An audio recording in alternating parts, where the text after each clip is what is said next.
You will hear a conversation between a customer and a salesman at a car showroom.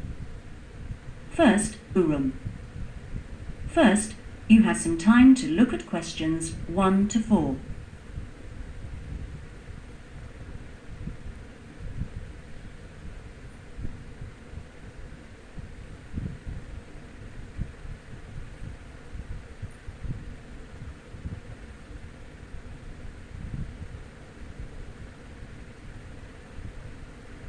See that there is an example which has been done for you.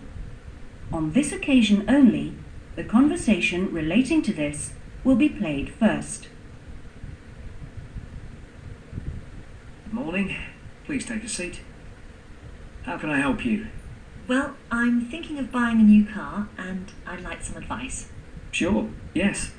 Had you got any particular make in mind? I'm interested in a leader. I've had one before and liked it, but I haven't really made up my mind. Leader. So, leader has been written in the space. Now we shall begin. You should answer the questions as you listen, because you will not hear the recording a second time. Listen carefully and answer questions 1 to 4. Please take a seat. How can I help you? Well, I'm thinking of buying a new car and I'd like some advice. Sure, yes. Had you got any particular make in mind? I'm interested in a leader. I've had one before and liked it, but I haven't really made up my mind. Sure, we've got various models. Right. What about the engine size? Any ideas? The one I've got at the moment's a 1.2 litre engine, but I find it a bit slow on long journeys. I'd like a bit more power this time.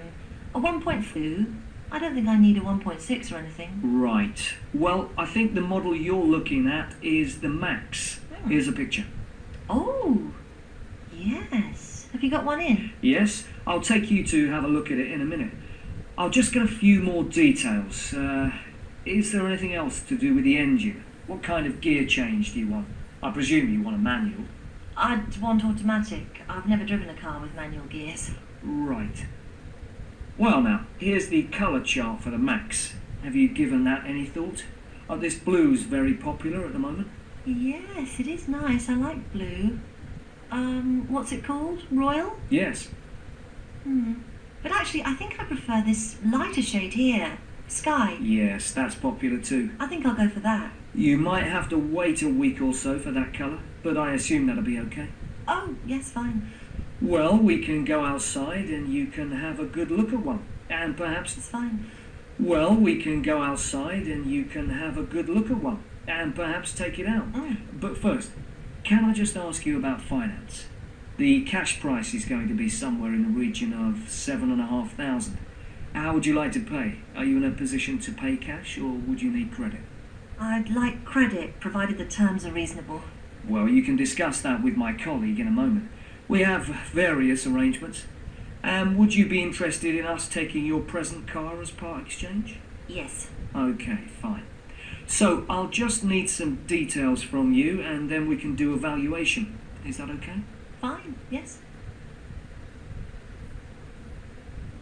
Before you hear the rest of the conversation, you have some time to look at questions 5 to 10.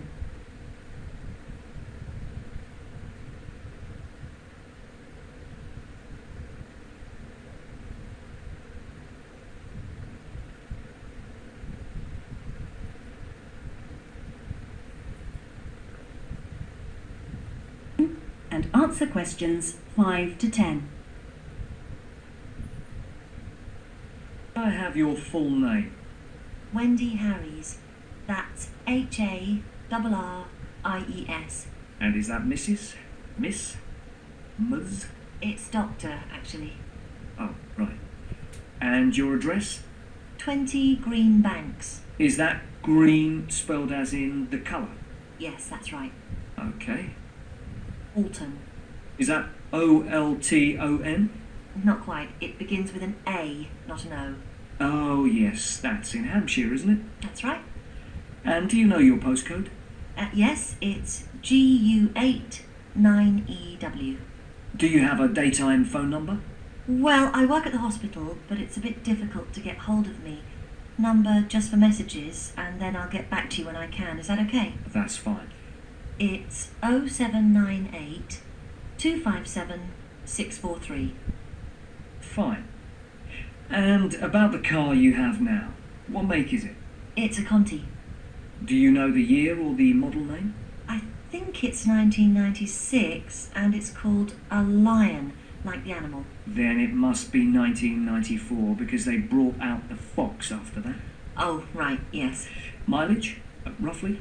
I'm not sure. I know it's less than 70,000. Okay. What colour is it? It's grey, metallic grey. Right. And one last thing. What sort of condition would you say it's in? I'd probably describe it as reasonable. Do you need to see it? It's parked outside. Not at the moment, no. Perhaps you could call in one day next week. The end of section 1. You now have half a minute to check your answers.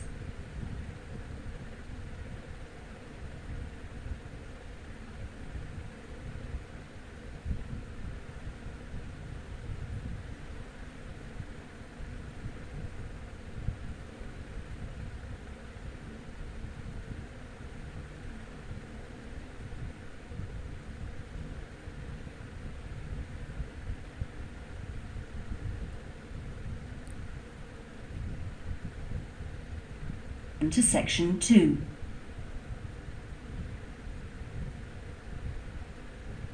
Section 2.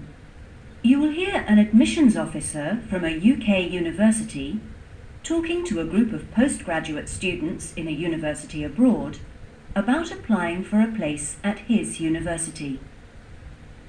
First, you have some time to look at questions 11 to 15.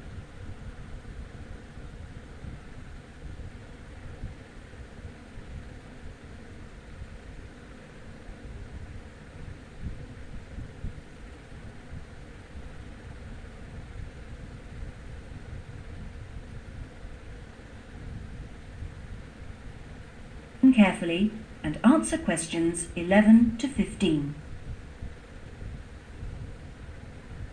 I said earlier, there is, I think, at Rexford an excellent combination of physical and geographical advantages, as well as having a rural setting and still being close to central London.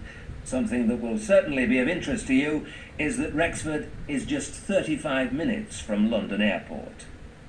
At Rexford, we have a strong research capability. We came 7th out of in last year's research assessment, carried out by a government body, and did particularly well in your particular subjects, engineering and science. Actually, we got a top research grade of 5 for engineering, geography and computer sciences.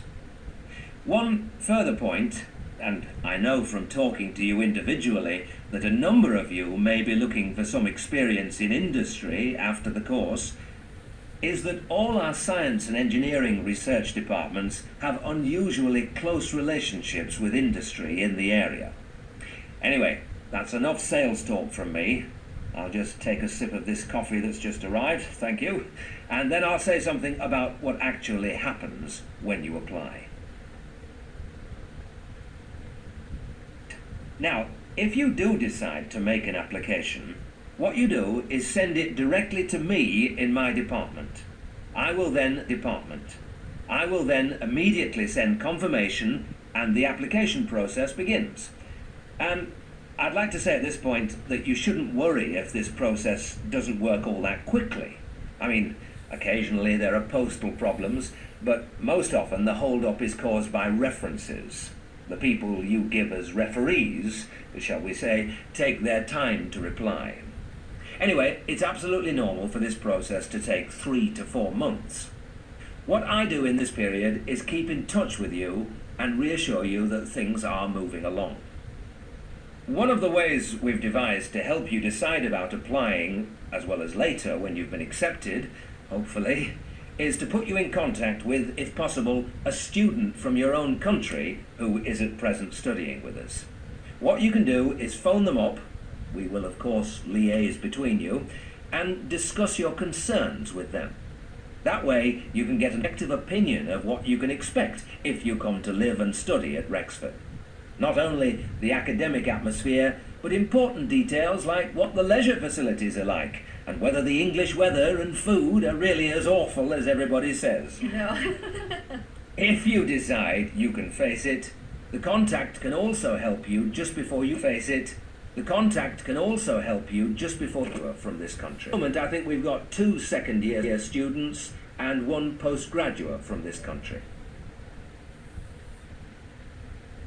Before you hear the rest of the talk, you have some time to look at questions 16 to 20.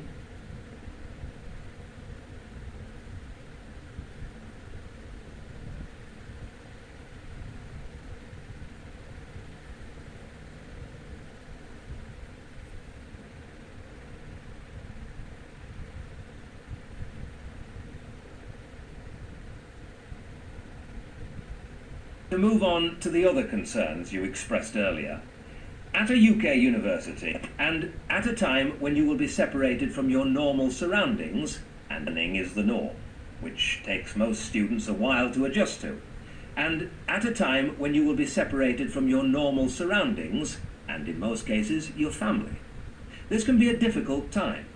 But remember that something like 25% of our student body are international students like yourselves, and that there are several organisations in the university and city whose main purpose is to offer help and ensure that your time with us is enjoyable and useful.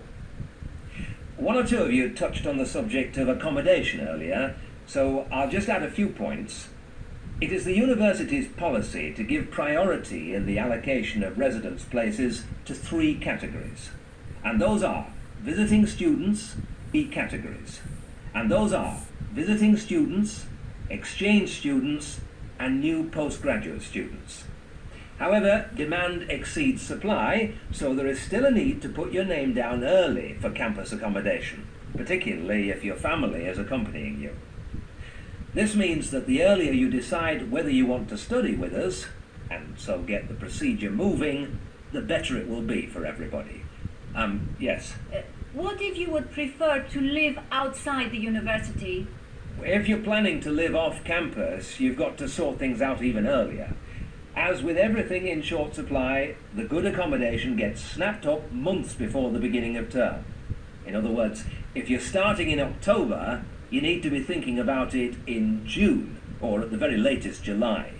So you do need to think very carefully about what you need, how much you can afford to pay well in advance. What you can't do is leave it until a few days before the start of term. The agencies in town are pretty good. It's just a matter of contacting them in good time. Of course, a full-time accommodation officer available to help all students. She'll get in touch with you when you're accepted. She's got plenty of contacts in the town and will deal with the agencies on your behalf. 1 or 2 of you asked me earlier about your level of spoken English. Obviously, most of you have already achieved a lot. I wish I could speak your language half as well. Having said that, though, I'm afraid the lecturers will make little or no allowance for the presence of non-native speakers in the audience. So anything you can do to improve your spoken English, even beyond the pretty high levels most of you have already reached, will help make your stay with us that bit more fun for you. Some extra practice before you arrive is worth more than, for example, private lessons afterwards when you won't really have time. Oh, and one last thing before I invite further questions. It's very important. You'll have half a minute to check your answers.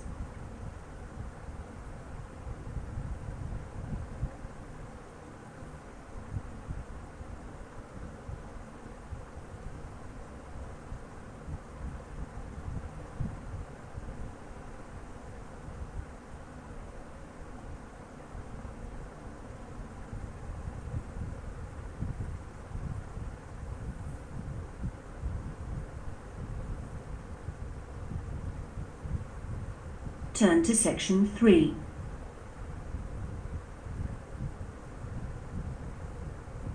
Section 3. You will hear two friends discussing a course they have just done. First, you have some time to look at questions 21 to 27.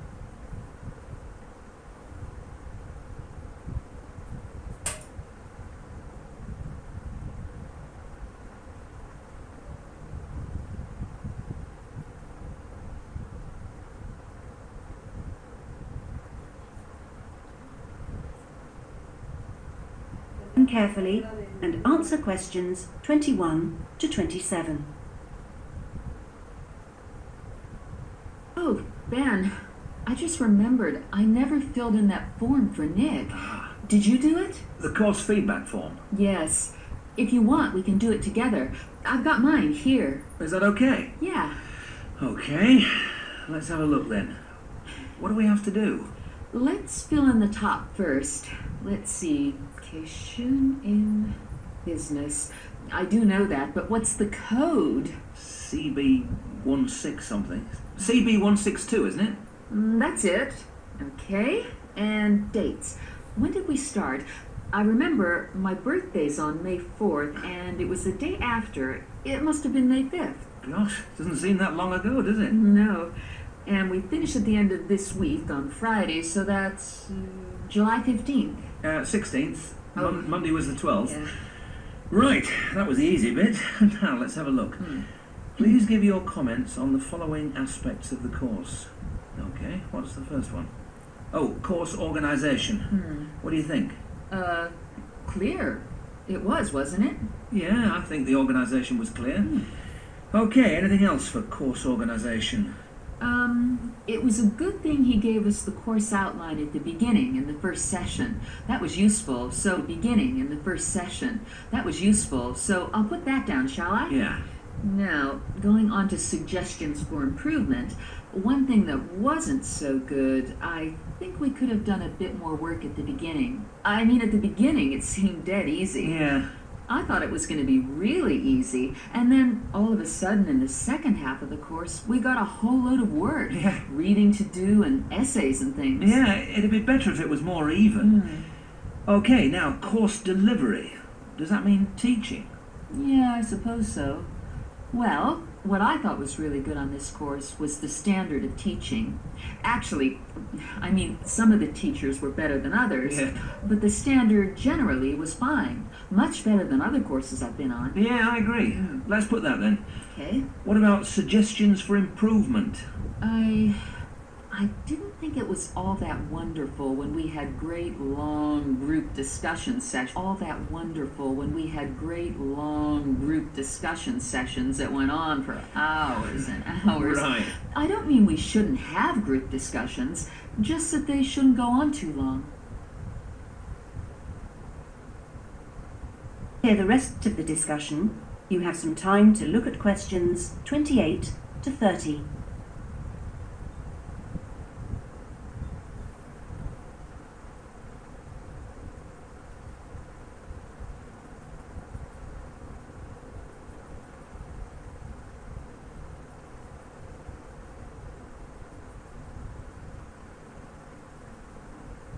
Listen and questions 28 to 30. On to materials and equipment. Oh, now, what was good about some sessions was the handouts. Yes, I thought all the handouts were good, actually, and some were great. With materials was the key text. Yes, there just weren't enough copies on reserve in the library. And if you can't get the key text before the session, how are you supposed to do the reading? Yeah. And not enough computers. You have to wait ages to get one. Okay, testing and evaluation. Well, I don't know, it's hard to say until we've got our written assignments back. Oh, don't talk about it. I only got mine in yesterday. It was a real struggle. Oh, I hate to think what mark I'll get. Yeah, but at least we've done the oral presentation. I thought that was good, the way I got my feedback really quickly. Yes, it was. And I liked the way we knew what would be evaluated on. We knew the criteria, so we knew we had to think about clarity, organization, and so on. Yeah, but I'm not so sure about the written work. One thing I think is that there's just too much. It's really stressful.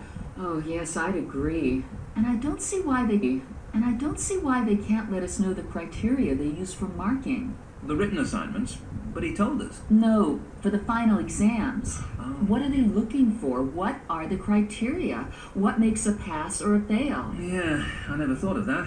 It'd be really useful. Okay, any other comments? I thought student support was excellent. Yeah, me too. Okay, excellent. Other comments? No, I can't think of anything else. Nor me. Okay, so that's done. Thanks, Ben. No, thank you. Is the end of section 3. You now have half a minute to check your answers.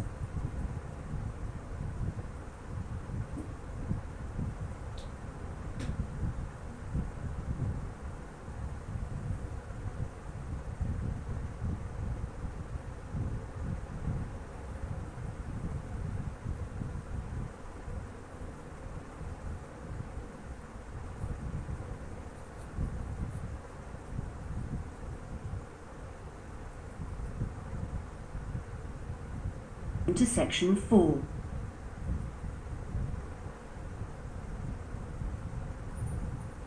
4. You will hear a student giving a presentation about a project on household waste recycling. First, you have some time to look at questions 31 to 40.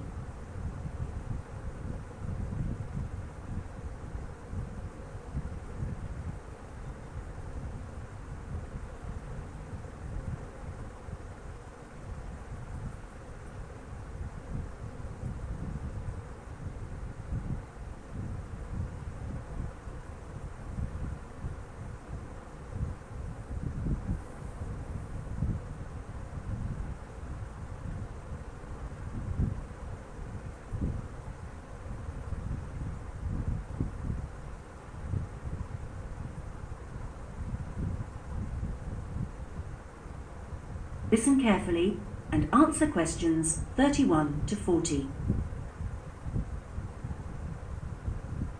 My group has been doing a project on how household waste is recycled in Britain. We were quite shocked to discover that only 9% of people here in the UK make an effort to recycle their household waste. This is a lower figure than in most other European countries and needs to increase dramatically in the next few years if the government is going to meet its recycling targets. The agreed targets for the UK mean that by 2008 we must reduce our carbon dioxide emissions by 12.5 1990. And recycling can help to achieve that goal in two main ways. The production of recycled glass and paper uses much less energy than producing them from virgin materials, and also recycling reduces greenhouse gas emissions from landfill sites and incineration plants. As part of our project, we carried out a survey of people in the street, and the thing that came up over and over again is that people don't think it's easy enough to recycle their waste. One problem is that there aren't enough drop-off sites. That is, the places where the public are supposed to take their waste. We also discovered that waste that's collected from householders is taken to places called bring banks for sorting and baling into loads. One problem here is taking out everything that shouldn't have been placed in the recycling containers. People put all sorts of things into bottle banks, like plastic bags and even broken umbrellas. All this has to be removed by hand. Another difficulty is that toughened glass used for cooking doesn't fully melt at the temperature required for other glass, and so that also has to be picked out by hand. Glass is easy to recycle because it can be reused over and over again without becoming weaker. 2 million tons of glass is thrown away each year. That is 7 billion bottles and jars. But only 500,000 tons of that is collected and recycled.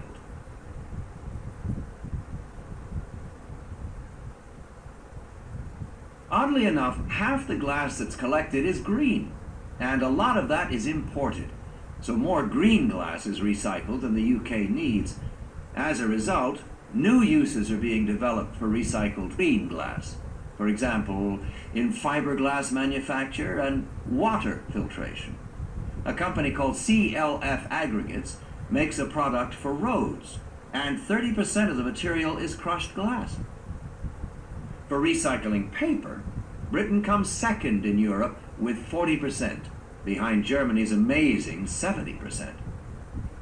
When recycling started, there were quality problems, so it was difficult to use recycled paper in office printers, but these problems have now been solved.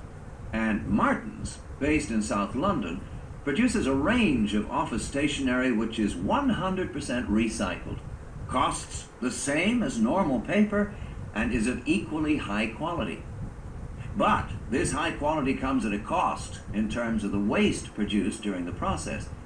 Over a third of the waste paper that comes in can't be used in the recycled paper, leaving the question of what to do with it. One firm, PaperSave, sells this to farmers as a soil conditioner, though this practice will soon be banned because of transport costs and the smell. And the company is looking into the possibility of alternative uses. Plastic causes problems because there are so many different types of plastic in use today, and each one has to be dealt with differently. Packrite recycles all sorts of things, from bottles to car bumpers, and one of its most successful activities is recycling plastic bottles to make containers which are used all over the country to collect waste. The Save a Cup scheme was set up by the vending and plastics industries to recycle as many as possible of the 3.5 billion polystyrene cups used each year. At the moment, 500 million poly cups are collected, processed, and sold on to other businesses such as Waterford, which turns the cups into pencils, and Johnson & Jones, a Welsh-based firm, which has developed a wide variety of items, including business cards. Well, to sum up, there seems to be plenty of research going on into how to reuse materials. But the biggest problem is getting people to think about recycling instead of throwing things away. At least doing the research made us much more careful. The end of section 4. You now have half a minute to check your answers.